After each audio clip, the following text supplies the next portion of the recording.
নিখোঁজের ৩ দিন পর শ্রী পলাশ নামে এক ব্যাটারি চালিত অটোরিকশার চালকের মরদেহ উদ্ধার করে পুলিশ। শনিবার ১৫ ফেব্রুয়ারি সকালে সদর উপজেলার ঝিলিম ইউনিয়নের আতাহার নয়াগড়ের একটি সরিষা ক্ষেত থেকে মরদেহটি উদ্ধার করা হয়।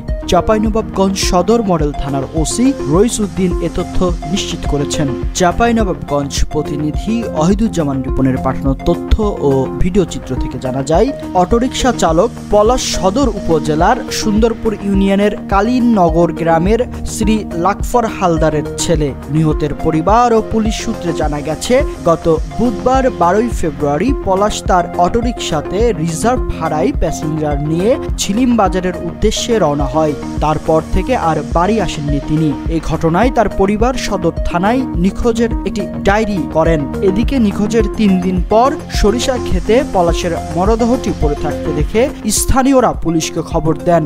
পরে পুলিশ ঘটনাস্থলে গিয়ে মরদেহটি উদ্ধার করে। এ সময় সদর মডেল থানার ওসি রইস উদ্দিন বলেন, খবর পেয়ে পুলিশ নিখোঁজ এক অটোরিকশা চালকের মরদেহ উদ্ধার করেছে। তার শরীরে আঘাতের চিহ্ন রয়েছে। এ ঘটনায় আইন অনুগত ব্যবস্থা গ্রহণ করা হবে। আমার প্রহর 24।